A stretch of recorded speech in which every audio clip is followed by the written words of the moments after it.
Assalamu alaikum wa rahmatullah. May Allah Almighty's divine peace and blessings, His light, His power, His strength, His healing, His guidance be with you and with me.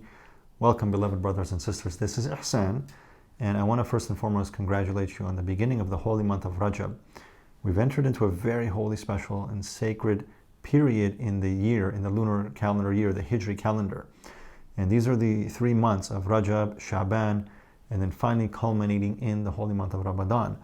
And each one of these holy months has a very special and sacred night within them. In the month of Rajab, we have Lailatul Israel wal Miraj.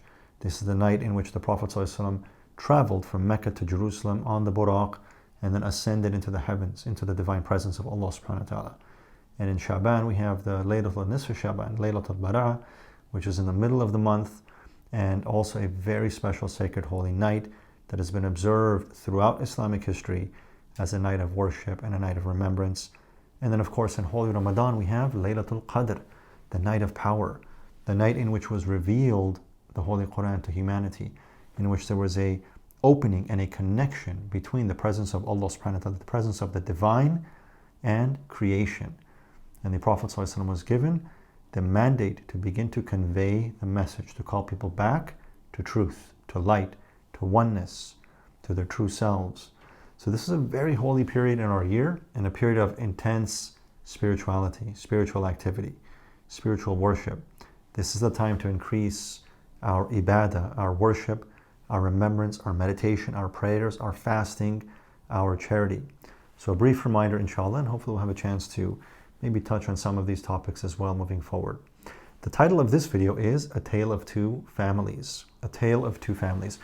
And what I'd like to do really is just share with you observation and experience, a lifetime of experience and observation as to what works, how things work, and the results that we acquire based on the attitude, the beliefs, the mindset, the paradigm that we operate from.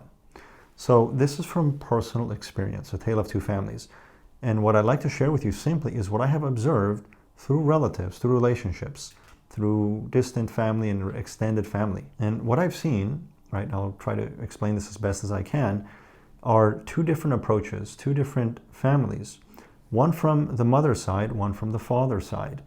And each of these two different families came from different areas in Afghanistan, where I'm originally from. From one side of the family came from a more progressive, modern environment, outlook in the main city, the capital city, and in which people were much more modern and progressive in their thinking, so-called progressive, in which they had begun to distance themselves from tradition. And this is back in the 60s and 70s, when Afghanistan, and specifically Kabul, was modernizing very rapidly. Right? They were beginning to adopt typical European, Western norms in terms of dress, lifestyle, work, business, all of it, politics. And so you had a large group of the population that was becoming very progressive, very modern, very Western in their lifestyle, in their outlook, in their attitudes, in their beliefs. And they had become very distant from, let's say, tradition, from faith, traditional faith. In fact, many of the progressive and modern families at that time began to see religion as something that was for the villages, something that was for the uneducated people, right? This was the mindset. And so they became very progressive, very modern. They saw and looked towards the West as the direction for progress, for movement forward. Now, the other family, the other background, came from a different part of Afghanistan, not quite as progressive, not quite as modern as the other family. And they were a bit more traditional, a bit more closer to faith, a bit more simple, a bit more humble, a bit more down to earth. Now, both of these families ended up emigrating to the United States, to the West, and living in different regions. And I have seen over the course of 30 plus years, the way that these different attitudes, paradigms, beliefs, backgrounds, and mindsets have played out over the decades and over literally the generations now. And here's what I've seen. Amongst the more traditional family, right, the traditional family, the extended family, aunts, uncles, brothers, sisters, cousins, children, all of that, they tended to stick much closer together, tended to live closer together, visit one another much more often, stay much more connected. They also ended up becoming much more practicing when it comes to the faith, when it comes to the religion. So much more traditional in every sense, much more simple, much more down to earth. They've preserved more of the traditions, more of the culture, and been able to pass more of that down to their children. Their lives have been generally quite stable for the most part, peaceful, harmonious. They tend to have pretty good adab, which means etiquette, conduct, etiquette in the way that they behave with one another, in the way that they interact with one another. Right? Their lives tend to be, for the most part, quite drama-free. They've done very well. Right? They've done very well. Children have been educated, have gotten great jobs in the industries that they were specializing in, very successful, in fact, on every level, but also simpler, humbler, really in many ways with good adab, with good excellence in character and conduct, in communication, but much more reserved and much more peaceful, much more harmonious. With the other side of the family that was much more progressive, things haven't played out quite the same. And what ended up is that people tended to become far more disconnected, far more separated, far more distant from one another, far more chasing the material goals in the world, thinking that these things are what constitute success, happiness. And so most of that side of the family have ended up living very far, disconnected from one another, different cities, different regions, different towns, barely being able to see one another often. And even when they do, there tends to be a lot of drama, a lot of conflict, a lot of problems between siblings, between relatives, between family members, a lot of drama, a lot of problems. Their personal lives are not as harmonious, not as healthy. Tend to be a lot of problems in the marriages, a lot of conflict. In fact, half the family at this point is divorced, right? They've ended up in divorces. And overall, they tend to be far less happy than the more conservative, than the more traditional, than the more simple family, right? Group of individuals and relatives.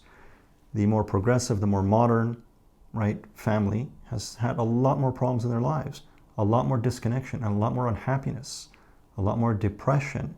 And what people don't realize, right, we talk about depression as if it's some sort of just chemical imbalance that happens in a vacuum.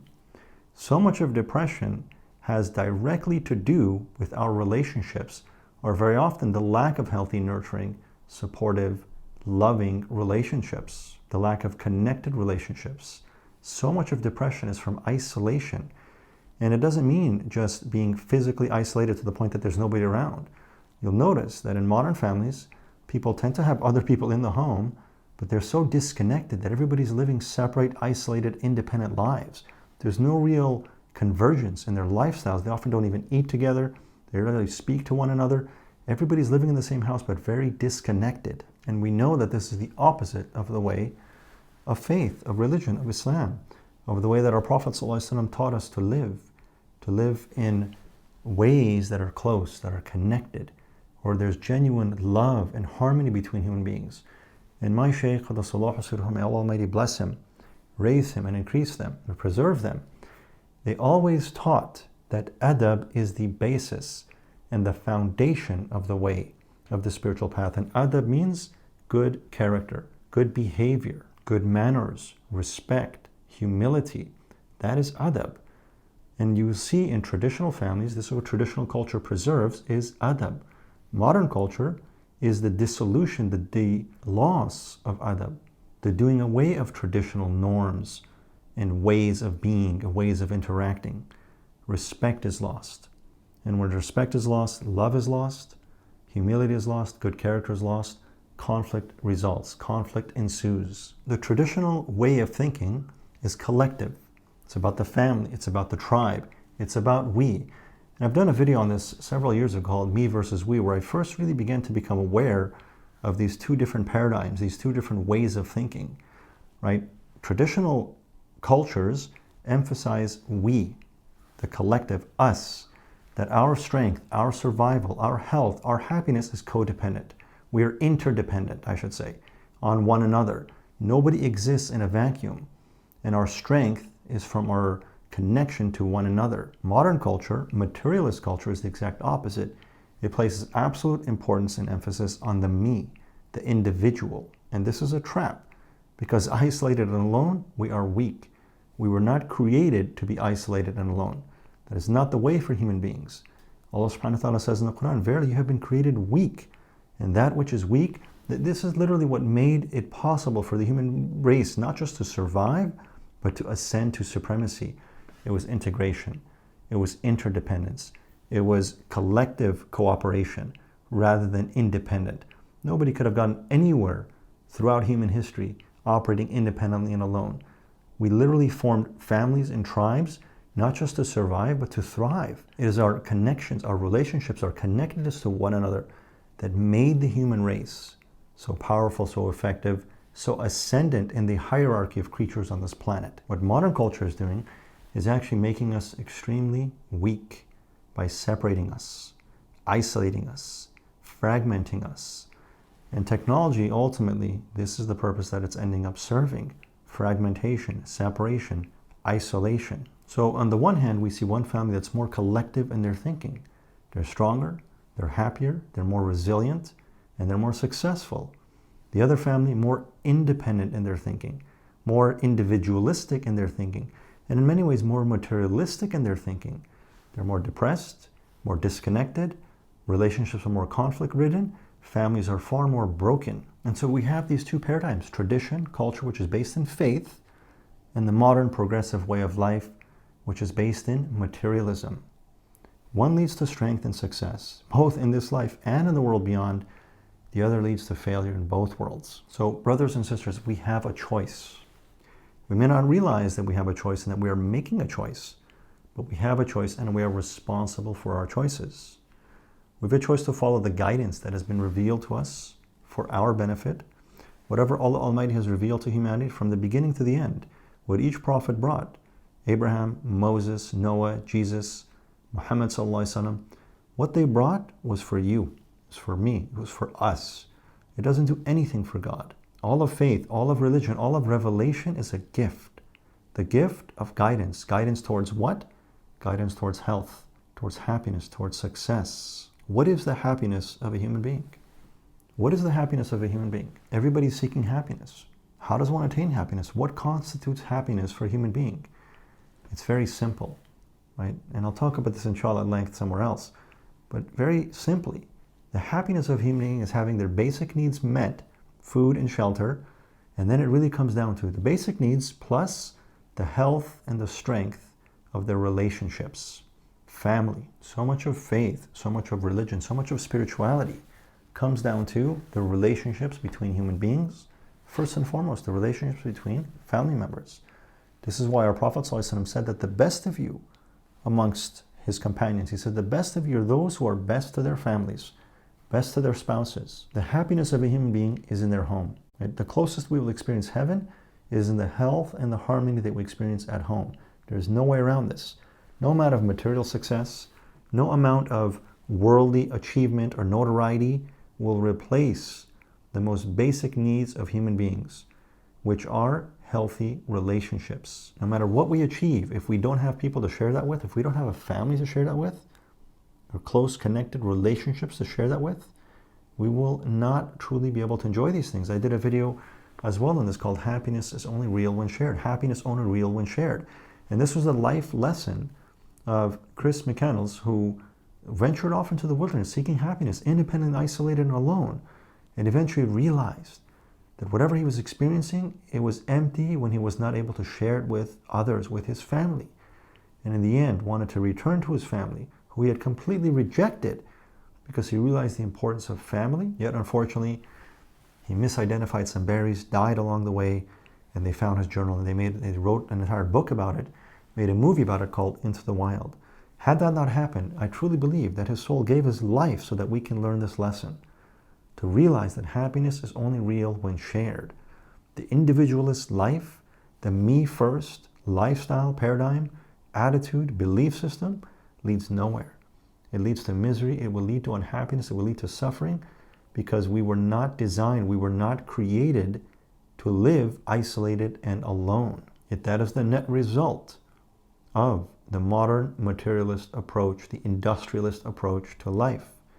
It leads to isolation, loneliness, and sickness and depression, weakness. So, beloved brothers and sisters, I'm sharing this with you because I've observed this over a lifetime and amongst different cultures, and we have to learn to study culture. That's where our results come from, is our culture, it's our environment. This culture, this modern, materialist, dunya-based lifestyle approach, attitude, does not work. It makes human beings sick, It makes human beings weak. We are not designed to be isolated and alone. And all of faith and religion was to, number one, keep our duty to our Creator. Number two, maintain healthy, harmonious, loving, supportive relationships with one another. When Jesus ﷺ was asked, what is the greatest commandment? He said, to love the Lord thy God with all your strength, with all your might, with all your mind, with all of your heart, with all of your soul. Love Allah first. Second, love your brother as you love yourself. Right? Want for your brother what you want for yourself. Honor your brother. Do unto others as you would have them do unto you. Relationships. Our duty to God, our duty to one another. We're all going to die. We're all going to pass from this world. Whatever we think we're going to achieve is going to be laid into the dust. And all that will matter in the end is the love that we take with us. Right? The happy, healthy, harmonious memories that we have created, the love that we have engendered between one another. And so we have a choice. The simple, the humble, the traditional, the classical approach to life and living, the traditional cultural way of living, based in we, based in family, based in simplicity and humility, or the modern way of living, where all we're concerned about is the best education we can get, the best job that we can get, the best home that we can get, even if that takes us across vast spans of distances and we become totally disconnected from one another, from our parents, from our siblings, from our families and relatives. It doesn't lead anywhere. Right? It's fine, it'll work, you'll get away with that when you're in your 20s and maybe early 30s, but there's going to come a point, especially when you end up needing to have your own family, that you'll realize you've lost something extremely valuable. My message is this, brothers and sisters: stay close, stay connected, stay simple, stay humble, stay faithful. A tale of two families, two approaches to life. One leads to health, one leads to success, the other to failure. May Allah Almighty guide us. May Allah Almighty guide you and myself. He subhanahu wa ta'ala knows best. May He give us wisdom and insight and vision to see and to understand and to learn and to make good choices, inshallah. To make choices that are pleasing to Him and that will ultimately lead to our own success, health and happiness. Fi aman Allah, may Allah Almighty be with you, inshallah ta'ala, in His divine grace and love, light, peace, power and presence. Assalamu alaikum wa rahmatullah.